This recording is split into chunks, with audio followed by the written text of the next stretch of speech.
అందరూ బాగున్నారమ్మా? బాగున్నారా? నేను వచ్చేటప్పుడే ఒక అతను ఎవరో ఈ వైసీపీ ప్రభుత్వానికి సంబంధించిన కల్తీ మద్యం తాగినట్టున్నాడు ఒక ఆయన. నా దగ్గరకు వచ్చి హైపరాదిని అడిగానని చెప్పమంటున్నాడు. ఆ కల్తీ మద్యం ఎంత పని చేస్తుందో మీరే చూడండి. ఇంకొక అతను అయితే స్విచ్ ఆఫ్ అయిన ఫోన్ తీసుకొచ్చి నన్నే సెల్ఫీ అడుగుతున్నాడు. కాబట్టి ఆ కల్తీ మద్యం పోవాలన్నా, అలాంటి కల్తీ ప్రభుత్వం పోవాలన్నా ఈసారి మీరందరూ కూటమి నిలబెట్టిన ప్రతి అభ్యర్థిని గెలిపించాలి. ముఖ్యంగా ఇక్కడ ఎవరు? పవన్ కళ్యాణ్ గారు. ఫస్ట్ టైం నాకు పిఠాపురంలో నేను ఎందుకు పుట్టలేదా అని బాధగా ఉంది నాకు. నిజంగా పిఠాపురంలో పుట్టుంటే బాగుండేది, డైరెక్ట్ గా పవన్ కళ్యాణ్ గారికి ఓటేసి అదృష్టం ఉండేది కదా అని బాధపడుతున్నాను నిజంగా నేను. కాబట్టి ఇవన్నీ మీరు గమనించి ఈసారి పవన్ కళ్యాణ్ గారిని భారీ మెజారిటీతో గెలిపించాలి. దానికోసం ఇక్కడ కృషి చేస్తున్న మన వర్మ గారికి, అలాగే బీజేపీకి సంబంధించిన కృష్ణరాజు గారికి, ఇద్దరికి కూడా చాలా పెద్ద థ్యాంక్ యూ. అందరూ వాళ్ళిద్దరికి ఒకసారి గట్టిగా క్లాప్స్ కొట్టాలి మీరంతా. వాళ్ళిద్దరి సపోర్ట్ లేకపోతే ఇక్కడ ఇంత జరగదు. అలాగే ఈ వైసీపీ ప్రభుత్వం మిమ్మల్ని ఏం చెప్పి ఓటు అడుగుతుంది? మీ ఇంట్లో మంచి జరిగితే ఓటేయమంటున్నారు, అవునా? అసలు వాళ్ళ ఇంట్లో మంచి జరగలేదని ఇద్దరు చెల్లెలు రోడ్డు మీద తిరుగుతున్నారు, అవునా కాదు? మరి వాళ్ళ ఇంట్లోనే మంచి జరగనప్పుడు మీ ఇంట్లో మంచి ఎలా చేస్తారు? అది ఒకటి మీరు గమనించాలి, అవునా? ఇంకోటి ఏమంటున్నారు? మేము పొద్దున బటన్ నొక్కితే ఆడవాళ్ళ అకౌంట్ లో 10,000 రూపాయలు పడుతున్నాయి అంటున్నారు, అవునా? మరి సాయంత్రం మూతిప్పితే మగవాళ్ళ అకౌంట్ లో నుంచి 30,000 పోతున్నాయి. మరి వాటి సంగతి ఏంటి? కాబట్టి పొద్దున బటన్ నొక్కుతున్నారు, సాయంత్రం పేక నొక్కుతున్నారు. ఈ రెండు మీరు గమనించి ఓటేయాలి. ఇంకోటి ఏమంటారు ఆయన? ఫ్యాన్ ఇంట్లో ఉండాలి, సైకిల్ బయట ఉండాలి, గ్లాసు సింక్ లో ఉండాలి అన్నారు, అవునా? కానీ ఫ్యాన్ ఎంతలో ఉండాలి? 4లోనో 5లోనో ఉండాలి, అవునా కాదా? మీరే తెలియక లాస్ట్ టైం 151లో పెట్టారు, అందుకే కరెంటు బిల్లులు ఎక్కువైనాయి. కాబట్టి ఆ 151లో ఉన్న ఫ్యాన్ రెగ్యులేటర్ తగ్గించి మీరంతా 4లోనో 5లోనో పెట్టాలి ఈసారి. అప్పుడే మనందరం హ్యాపీగా ఉంటాం, అవునా కాదా? ఇంకోటి ఏమంటారు ఆయన? మేము సింగిల్ గా వస్తున్నాం, మీరంతా కలిసి వస్తున్నారు అంటున్నారు, అవునా? మన ఇంట్లో ఒక దొంగ పడితే ఏం చేస్తామమ్మా మనం? ఒక 3-4 కలిసి తరిమి కొడతామా లేదా? మరి రాష్ట్రంలో ఇంతమంది గజ దొంగలు పడితే మరి తరిమి కొట్టాలా లేదా అమ్మా మనందరం? మరి కలవాలా లేదా? చెడుని చంపడానికి ఎప్పుడూ మంచి కలిసే వస్తుంది, అవునా కాదా? ఇక్కడ రీసెంట్ గా వంగా గీత గారు వడదెబ్బ తగిలి పడిపోయారని విన్నాను, అవునా? కానీ 5 సంవత్సరాల నుంచి మనకి ఎన్ని దెబ్బలు తగిలినాయమ్మా? వడదెబ్బల కంటే పెద్ద దెబ్బలు తగిలినాయి. మీరు ఆలోచించాలి, ఈ రాబోయే 10 రోజుల్లో 151 మందికి ఎక్కడొకక్కడ వడదెబ్బ తగిలి పడిపోతూనే ఉంటారు. ఆ డ్రామాలు నమ్మకండి, ఎందుకంటే ఆ డ్రామాలకు మా శ్రీదేవి డ్రామా కంపెనీలో కూడా ఇన్ని డ్రామాలు చూడాలి. కాబట్టి ఇవన్నీ మీరు గమనించి ఈసారి గాజు గ్లాసు గుర్తు మీద ఓటేయాలి. వన్స్ బూత్ లోకి వెళ్ళిన తర్వాత 2 గాజు గ్లాసు మీద గుర్తితే ఫ్యాన్ ఎగిరిపోవాలి, అవునా? ఇది గుర్తు పెట్టుకుని అందరూ ఓటేయాలని కోరుకుంటున్నాం. జై జనసేన, జై టీడీపీ, జై బీజేపీ. అలాగే కొత్తపేట రామాలయం వాస్తవ్యులందరికీ హృదయపూర్వక నమస్కారం.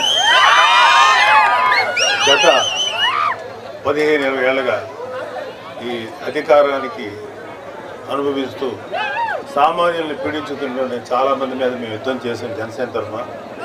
ముఖ్యంగా వైసీపీ నాయకుల మీద, వైసీపీ మన జగన్మోహన్ రెడ్డి మీద మేము అలుపెరిగిన పోరాటం చేస్తున్నాం. పవన్ కళ్యాణ్ గారు తన సినిమా జీవితాన్ని కూడా చాలాసార్లు పక్కన పెట్టి మీకోసం ముందుకు వచ్చారు. ఎంతోమందికి ఎన్నో విధాలుగా తనకి అధికారం లేకపోయినా తన దగ్గర ఉన్నటువంటి తన సినిమాల్లో సంపాదించిన డబ్బుని ప్రజల కోసం కోట్లాది రూపాయలు ఖర్చు పెట్టిన సందర్భాలు మీ అందరికీ తెలుసు.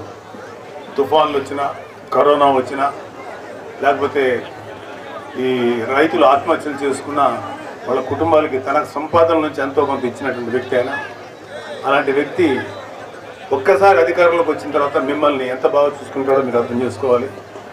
అలాగే ఈ పిఠాపురం నియోజకవర్గాన్ని చాలా ఆదర్శవంతమైన, భారతదేశంలోనే ఆదర్శవంతమైన నియోజకవర్గంగా తీర్చిదిద్దబోతున్నారు. ఎందుకంటే పవన్ కళ్యాణ్ గారికి సెంట్రల్ గవర్నమెంట్లో మంచి ఒపీనియన్ ఉంది ఆయన మీద.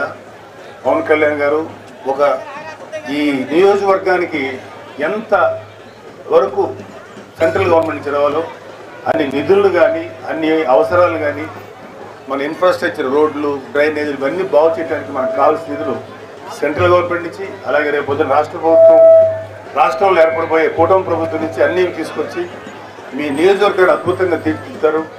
అలాగే ఇక్కడ SEZ ఏరియాలో ఉన్నటువంటి అరవిందో ఫార్మాలో మన యూత్కి అమ్మాయిలు కానీ అబ్బాయిలు కానీ దాంట్లో 70% ఇస్తామని ప్రామిస్ చేశారు. పవన్ కళ్యాణ్ గారు వచ్చిన తర్వాత అది ఖచ్చితంగా మీకు వచ్చేలాగా చేస్తాం. అంతేకాకుండా అవసరమైతే మనకి స్కిల్ లేకపోతే స్కిల్ నేర్పించి మరి ఉద్యోగాలు దాంట్లో ఉద్యోగాలు ఇప్పించాలి అరవిందో ఫార్మాలో. అంతేకాకుండా SEZలో చాలామంది SC, ST, BC సోదరుల యొక్క ల్యాండ్స్ని పొలాలు తీసుకున్నారు. వాటిల్లో మంచి ఇండస్ట్రీస్ని ఆహ్వానించి ఆ ఇండస్ట్రీస్ ద్వారా మన యూత్కి మంచి ఉద్యోగాలు వచ్చేలాగా ఆయన కృషి చేస్తారు. అలాగే ఎంటైర్ ఈ పిఠాపురాన్ని టెంపుల్ సిటీగా మారుస్తారు. ఈ టెంపుల్ సర్క్యూట్ అంటారు. ఇలా ఎప్పుడైతే మన గుళ్ళను అభివృద్ధి చేశారో ప్రజల ఆదాయం గణనీయంగా పెరుగుతుంది. అన్ని రకాల సదుపాయాలు దొరుకుతాయి, ట్రాన్స్పోర్టేషన్ దొరుకుతుంది, హోటల్స్ వస్తాయి, మంచి రోడ్లు ఇంకా బాగా వస్తాయి. మీకు అందరికీ మంచి చేస్తారు. ముఖ్యంగా రేపు రాబోయేటువంటి NDA ప్రభుత్వం, స్టేట్ గవర్నమెంట్లు, మన రాష్ట్ర ప్రభుత్వంలో వచ్చే NDA గవర్నమెంట్ వల్ల ఆడపిల్లలకి ఆడబిడ్డలకి ముఖ్యంగా మంచి రక్షణ లభిస్తుంది. ఎవడైనా సరే యథవేషాలు వేస్తే ఆడికి చెప్పుతో కొట్టినట్టు సమాధానం చెప్పగలుగుతాం అవసరమైతే.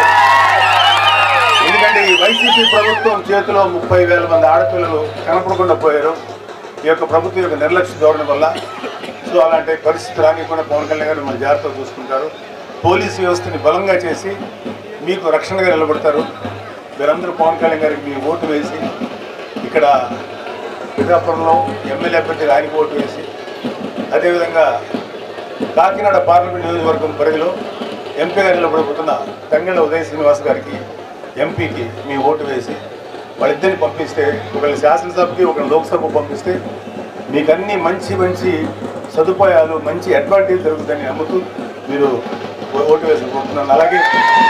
అలాగే మాకు ఫుల్ సహకారం అందిస్తున్న వరం గారికి ప్రత్యేకమైన కృతజ్ఞతలు. బుర్రా కృష్ణరాజు గారికి కూడా మా కృతజ్ఞతలు.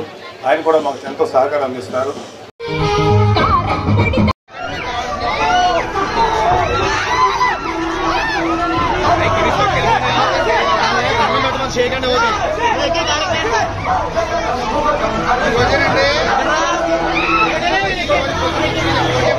చెప్తా